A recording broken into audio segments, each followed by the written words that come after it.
Pre-Calculus Unit 2, Lesson 9, Partial Fraction Decomposition. So we had, when we had different fractions of functions and then we wanted to combine them into a single one, so they could have started off as separate rational functions and then we wrote it into a single fraction. Now we want to take a single fraction and split it up into partial fractions where the denominator will be either a linear factor or an irreducible quadratic, or some powers of one of those. So a partial fraction has a fraction in each sum.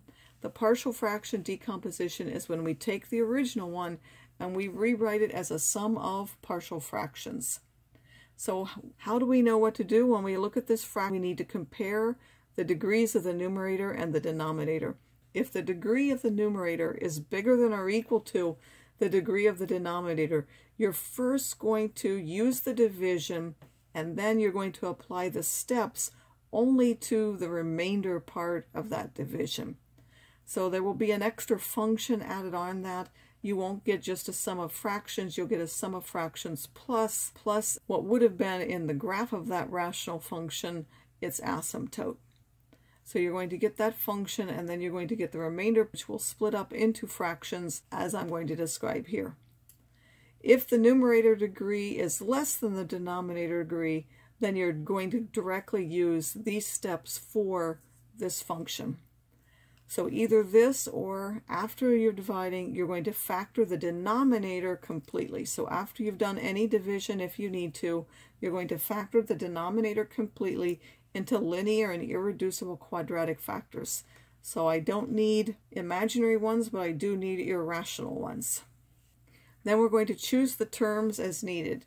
So if you have a linear factor in the denominator, that linear factor will be here, and then you'll put an a in the top. If that linear factor happens to be repeated, then you need one for each of the powers. So suppose it's cubed, then you would need one for power 1, one for power 2, one for power 3, and then these are different constants on top.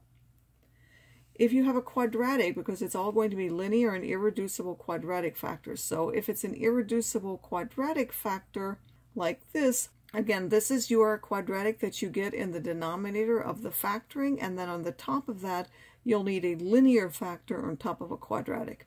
So you need a number on top of a linear factor, you need a linear on top of a quadratic factor.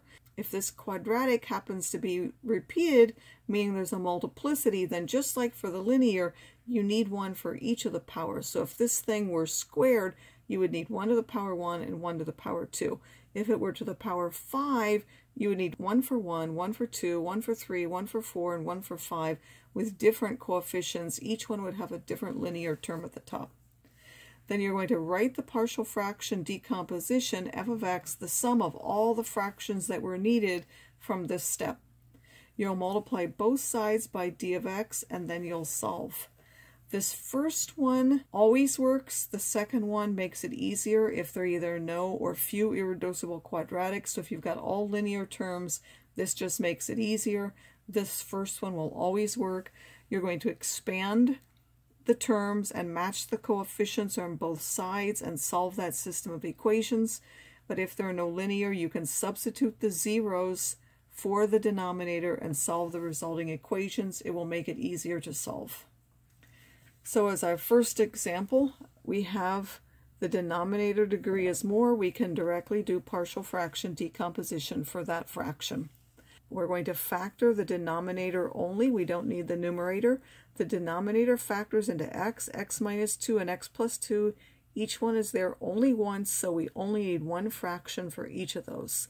We're now going to take that function and say it's a number over an x plus a different number over the x minus 2 plus another number over the x plus 2.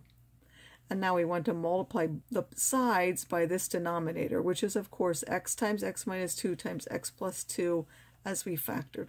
We're going to multiply this side by that and this side by that. On this side, when we do it, it cancels, and we'll simply get x squared minus 7. For this fraction, when we multiply it by this, the x cancels, but we'll be left with x minus 2 and x plus 2.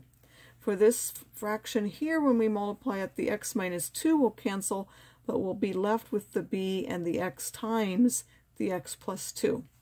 For this one, when we multiply by this, the x plus 2 will cancel, and we'll be left with c times the x minus 2. So now that we have that, we could expand all this out and compare the different parts, but again, because these are all linear, the easiest thing is simply to substitute the zeros. Again, the zeros are 0, 2, and minus 2. So now I'm going to substitute those into each side of the equation. If I put 0 here, I get minus 7. If I put 0 here, I will get minus 2 times 2. Those will be multiplied by a.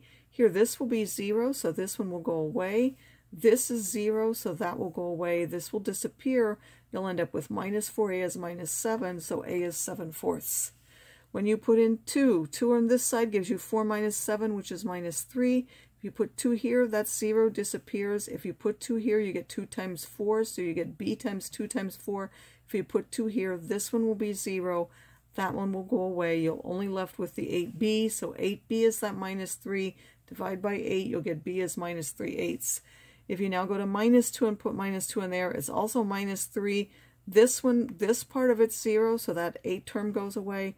This one will be 0. The b term goes away. You'll only left with minus 2 times minus 4 times the c, which is now a positive 8. c is equal to minus 3, and a is minus 3/8.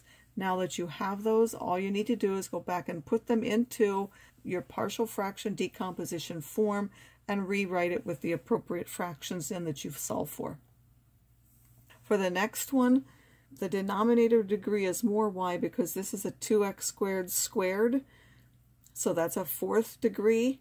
That's more than the squared degree. So again, we are ready to set up our partial fractions because the denominator degree is more and it's already factored form. It has repeated powers of this 2x squared plus 2.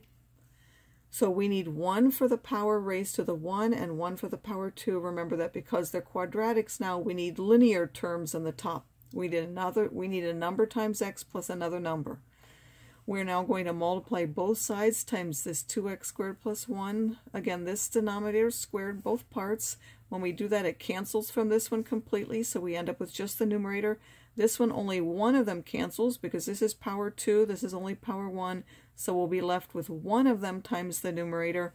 This one, both of them cancels, and we're left with the cx plus 2. Since all of the factors are quadratic, we're going to use the method which always works. We're going to expand this side, meaning we're going to use FOIL to multiply this and get this. Then we're going to combine the like terms on the right-hand side only. This one doesn't have any, there are no other x cubed terms, there are no other x squared terms, but there are 2x terms, so that would be a plus cx, and then there are 2 separate numbers, b plus d. And now this side, if you like 4x squared plus 5, you can look there. Was there a cubed? No, so I can replace that with 0. That means 2a has to be 0. If I compare this side, the x squareds have to be the same, so 2b has to be equal to 4. There were no x's on this side, and this side there's a plus c, so a plus c has to give you 0, and then this b plus d has to give you 5.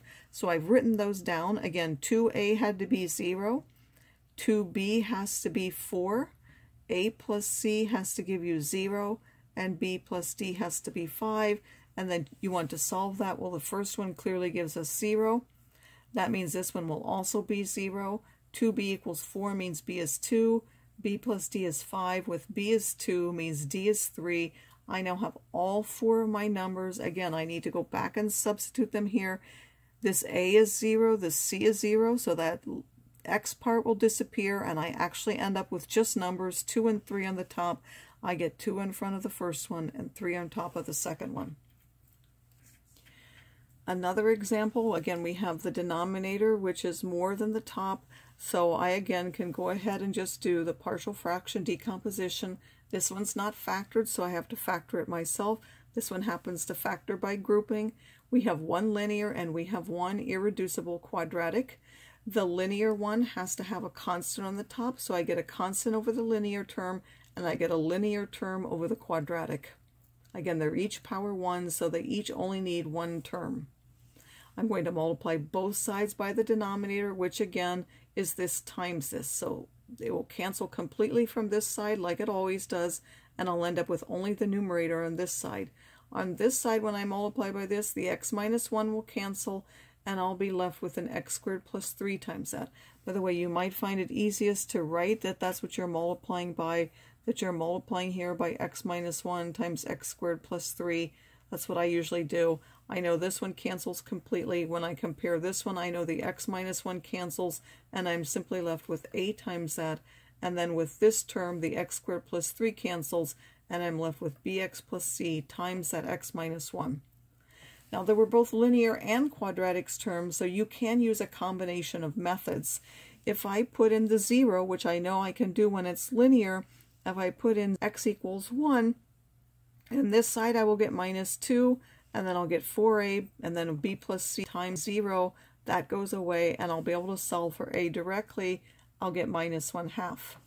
Then I could also expand and match my coefficients, and I could say 3x squared minus 5x on this side, and then on this side I would get ax squared plus 3a, and then when I use FOIL here, I get this. Again, there are now 2x squared terms. I combine them to get 1. There are 2x terms. I combine them to get 1. And there are 2 constants I write.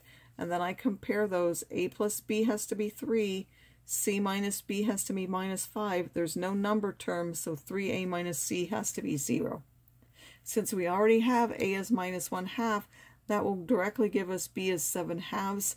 Since I know b is 7/2, I will solve and get minus 3/2.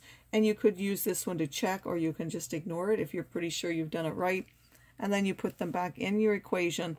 Another thing you could do is once you find the first one, you can substitute random numbers to find b and c, but generally this is the easier thing to do, is to just go ahead and expand and compare the coefficients. As the last example, we have the numerator degree more than the denominator degree, so we first have to divide. So whether you use long division, or because this is x times x minus 1, and then you use synthetic division, so we would have to take out x, we would have to then take out x minus 1, and you'd have to be careful. Long division is probably just the easiest thing to do. So go ahead and use long division, and you would find that it's this with this over this.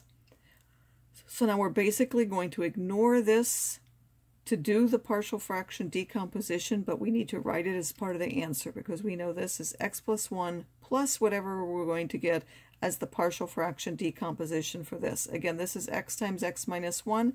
Those are both linear. We're going to break that up into, they're each power 1, so I need 1 for each, a number over the x and another number over the x minus 1. I can multiply both sides by that denominator. X times x minus 1, it cancels from this side and get x plus 2. This one times that, the x will cancel and I'll get a times x minus 1. This one, the x minus 1 cancels and I'll get bx. And then I can substitute the zeros. If I put 0 in here, this side gives me 2. This goes away. This gives me minus a, so a is minus 2. If I put in the other 0, which is 1, this one gives me 3. This one goes away. That one's b. So I end up with b equals 3, and I substitute my numbers for this part. And then remember that for that partial fraction that we wanted, we have to remember to add what we got by dividing into that.